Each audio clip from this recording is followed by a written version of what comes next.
Dear student, in this lecture we will see the second chapter health and diseases. आरोग्य आणि असणारे जे काही रोग जे आहेत तर यांच्याबद्दलची असणारी जी काही माहिती जी आहे तर ती माहिती आपण या लेक्चरमध्ये या तासाला त्या ठिकाणी पाहणार आहोत. कॅन यू रिकॉल काय असणारे जे काही प्रश्न जे आहेत तर त्या प्रश्नांची असणारी जी काही उत्तरं जी आहेत तर ती उत्तरं आपल्याला त्या ठिकाणी आठवायची. First question, have you ever taken leave from school due to sickness? जे तुम्ही आजारी असल्यामुळं शाळेमधून त्या ठिकाणी सुट्टी घेतली आहे काय? Yes, when there was feeling of illness we have taken leave from school. म्हणजे ज्या वेळेला त्या ठिकाणी आपल्याला बरं वाटत नाही किंवा आपण आजारी असतो तर त्यावेळेला आपण त्या ठिकाणी काय करत नसतो, शाळा जी आहे तर त्या शाळेमधून त्या ठिकाणी आपण सुट्टी घेताना दिसतो. सेकंड क्वेश्चन आपल्याला दिलेलं आहे की what happens exactly when we become six?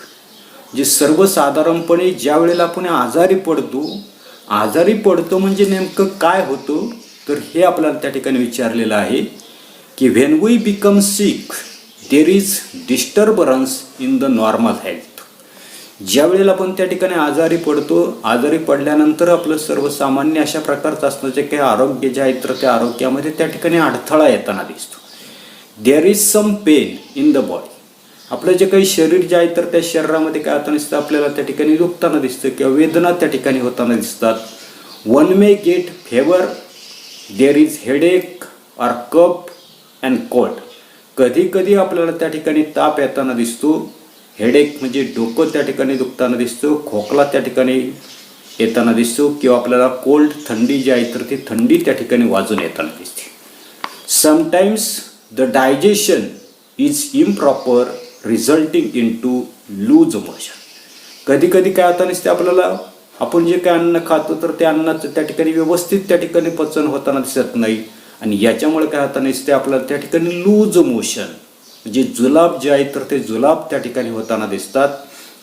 In this way we may get uncomfortable feeling. आणि अशा पद्धतीने आपल्याला त्या ठिकाणी बरं त्या ठिकाणी वाटताना दिसत नाही. Third question, sometimes we feel good even without taking any medicines and sometimes we need to consult doctor and take regular medicines in sickness. Why it is so?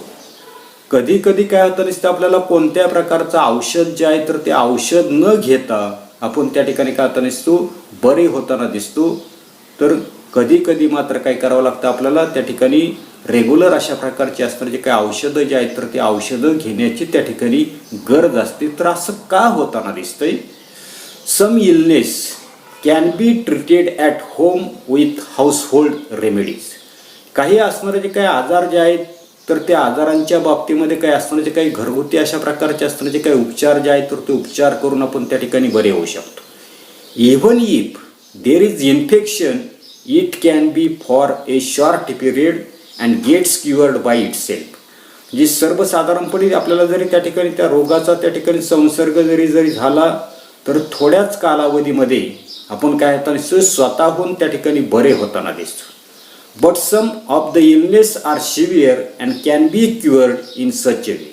परंतु काही असणारे जे काही आजार जे आहेत तर ते आजार त्या ठिकाणी तीव्र असतात आणि अशा प्रकारचे असणारे जे काही सिव्हिअर अशा प्रकारचे असणारे जे काही आजार जे आहेत तर ते आजार त्या ठिकाणी सहजगत्या त्या ठिकाणी बरे होताना दिसत नाही. जसे doctors advise and treatment is required. आणि म्हणून अशा प्रकारचे असणारे जे काही सिव्हिअर अशा प्रकारचे असणारे जे काही आजार जे आहेत तर त्या आजारांसाठी आपल्याला डॉक्टरांचा असणारा जो काही सल्ला जो आहे तर तो सल्ला आणि उपचार घेणं त्या ठिकाणी आवश्यक असतं. With doctors consultation and regular medicine there is a relief. आणि म्हणून या ठिकाणी डॉक्टर जे आहेत तर त्या डॉक्टरचा आपण त्या ठिकाणी सल्ला घेतला, नियमित अशा प्रकारची जर औषधं जर त्या ठिकाणी जर घेतली तर आपल्याला झालेला जो काही विकार जे आहे तर त्या विकारापासून आपण काय होऊ शकतो, त्या ठिकाणी बरे होऊ शकतो. त्याच्यानंतरचं पुढचं आपल्याला दिलेलं आहे हेल्थ.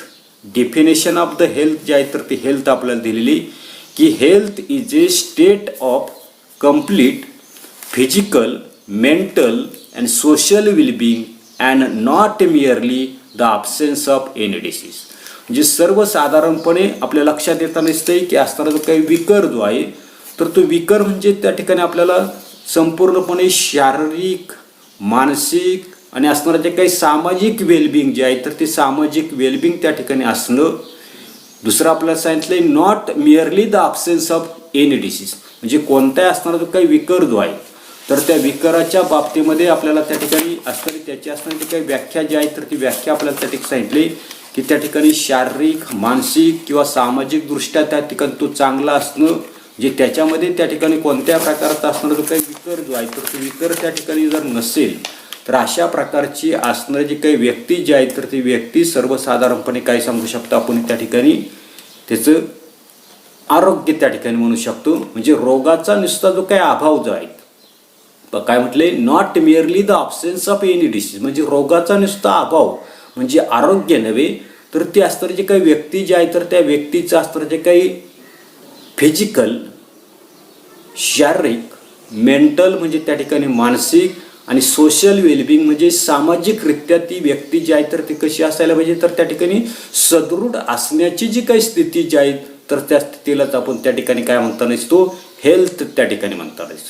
डायग्रॅम जे आहे, तर त्या डायग्रॅममध्ये असणारी जी काही व्यक्ती जी आहे, तर ती व्यक्ती त्या ठिकाणी आजारी आहे, त्याला त्या ठिकाणी ताप आलेला आहे आणि म्हणून तिचा असणारा जो काही ताप जो आहे, तर तो ताप त्या ठिकाणी काय केलेलं आहे, असणारं जे काही क्लिनिकल थर्मामीटर जे आहे, तर त्या क्लिनिकल थर्मामीटरच्या साहाय्याने त्या ठिकाणी मोजताना आपल्याला त्या ठिकाणी दिसतं.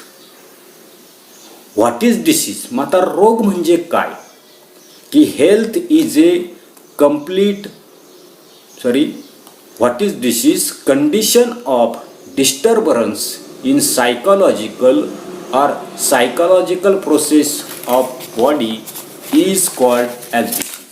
म्हणजे सर्वसाधारणपणे आपल्याला त्या ठिकाणी सांगता येईल की या ठिकाणी असणारे जे काही condition of disturbance in the physical, जे सर्वसाधारणपणे पहा या ठिकाणी आपल्याला लक्षात येताना दिसते की कंडिशन जी आहे, तर त्या कंडिशनचा आपल्याला त्या ठिकाणी विचार करायचा आहे की अशा पद्धतीची असणारी जी काही डिसीज जी आहे, तर त्या डिसीजचा जर आपण त्या ठिकाणी विचार केला, तर condition of disturbance in the physiological. आता फिसॉलॉजिकल म्हणजे शरीर क्रियात्मक, किंवा दुसरं आपल्याला दिलेलं आहे सायकोलॉजिकल प्रोसेस, म्हणजे मानसशास्त्रीयरित्या त्या ठिकाणी असणारी जी काही आपली असणारी जी काही स्थिती जी आहे, तर त्या स्थितीचा असणारा जो काही विचार जो आहे, तर तो विचार आपल्याला त्या ठिकाणी करायचा आहे, जे शरीर क्रियात्मक आणि मानसशास्त्रीयरित्या शरीरामधील महत्त्वाचे असणारे जे काही जैविक अशा प्रकारच्या असणाऱ्या ज्या काही प्रक्रिया ज्या आहेत, कार्य जे आहेत, तर त्या कार्यामध्ये अडथळा आणणारी जी काही स्थिती जी आहे, तर त्या अडथळा आणणाऱ्या स्थितीलाच आपण त्या ठिकाणी काय म्हटलेलं आहे,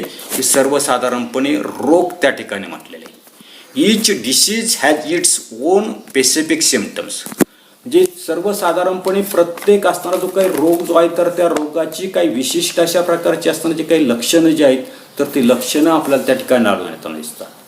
याच्यामध्येच पुढेच आपल्याला त्या ठिकाणी टाईप ऑफ डिसीजेस जे आहेत, तर त्या टाईप ऑफ डिसीजेसचा आपल्याला त्या ठिकाणी विचार जो आहे, तर तो विचार त्या ठिकाणी करायचा आहे. Types of diseases, you must have heard the name of various diseases like diabetes, common cold, asthma, Down syndrome, heart disease accept.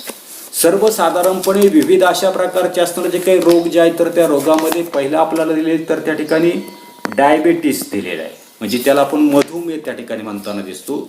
दुसरा आपल्याला त्या ठिकाणी कॉमन कोल्ड, सर्दी त्याला त्या ठिकाणी म्हटलेलं आहे. अस्थमा म्हणजे दमा. त्याच्यानंतर डाऊन सिंड्रोम जो आहे, तर तो डाऊन सिंड्रोम आपल्याला त्या ठिकाणी 9वीला डिटेलमध्ये त्या ठिकाणी पाहिजे. आणि पुढचं आपल्याला दिलेलं आहे हार्ट डिसीज, जे सर्वसाधारणपणे हृदयविकार. अशा प्रकारचे असणारे जे काही विविध असणारे जे काही रोग जे आहेत, तर त्या रोगांची नावं तुम्ही त्या ठिकाणी ऐकलेली असतील. Reasons and symptoms of all the disease are different.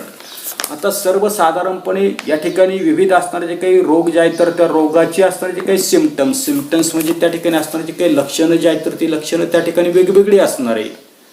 To bring coordination in scientific study of diseases are classified as follows.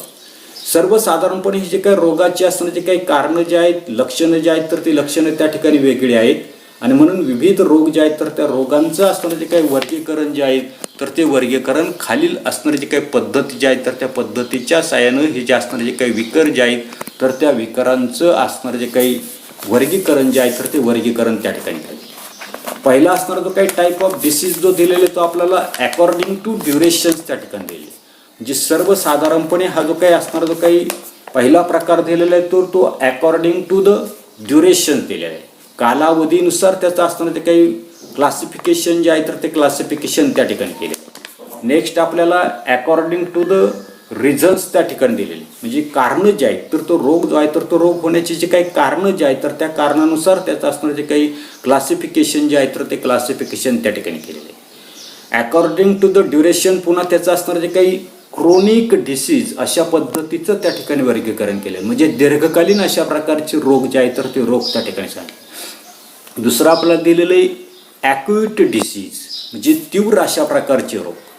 त्याच्यानंतर अकॉर्डिंग टू द रिझन जे आहे तर त्याचे पुन्हा त्या ठिकाणी 2 प्रकार जे आहेत तर ते 2 प्रकार आपल्याला दिलेले. त्याच्यामधला पहिला दिलेला आपल्याला हेरिडिटरी डिसीजेस म्हणजे अनुवंशिक अशा प्रकारचे रोग आहेत. फॉर एक्झाम्पल त्याच्यामधलं डाऊन सिंड्रोम दिलेला आहे. मी मगाशीच सांगितल्याप्रमाणे याची असणारी काही माहिती आपण त्या ठिकाणी 9वीला 10वीला त्या ठिकाणी पाहतो. त्याच्यानंतरचा पुढचा आपल्याला दिलेलं आहे ॲक्वायर्ड डिसीज. ॲक्वायर्ड डिसीज म्हणजे त्या ठिकाणी असणारे काही रोग जे आहेत तर ते उपजत त्या ठिकाणी असणारे अशा पद्धतीचे दिलेले. पुन्हा त्या ठिकाणी असणारे जे काही ॲक्वायर्ड डिसीज जे आहेत तर त्या ॲक्वायर्ड डिसीजची पुन्हा त्या ठिकाणी आपल्याला इन्फेक्शियस डिसीज म्हणजे सर्वसाधारणपणे संसर्गजन्य अशा प्रकारचे रोग त्या ठिकाणी दिलेले. तर त्याच्यामध्ये त्या ठिकाणी कॉमन कोल्ड आहे, फ्ल्यू आहे, डेंग्यू आहे. म्हणजे त्या ठिकाणी कॉमन कोल्ड सर्दी, फ्ल्यू म्हणजेच त्या ठिकाणी ताप आहे आणि डेंग्यू त्या ठिकाणी आहे. त्याच्यानंतर नॉन इन्फेक्शियस डिसीज म्हणजे असंसर्गजन्य अशा प्रकारचे असणारे काही रोग जे आहेत तर त्या रोगांमध्ये डायबिटीस, हार्ट डिसीज अशा प्रकारचे असणारे काही रोग जे आहेत तर त्या रोगांची आपल्याला त्या ठिकाणी माहिती जी आहेत किंवा प्रकार जे आहेत तर ते प्रकार याच्यामध्ये दिलेले. एवढाच भाग आपण या तासाला पाहणार आहोत. पुढील भाग पुढील तासाला पाहू. धन्यवाद.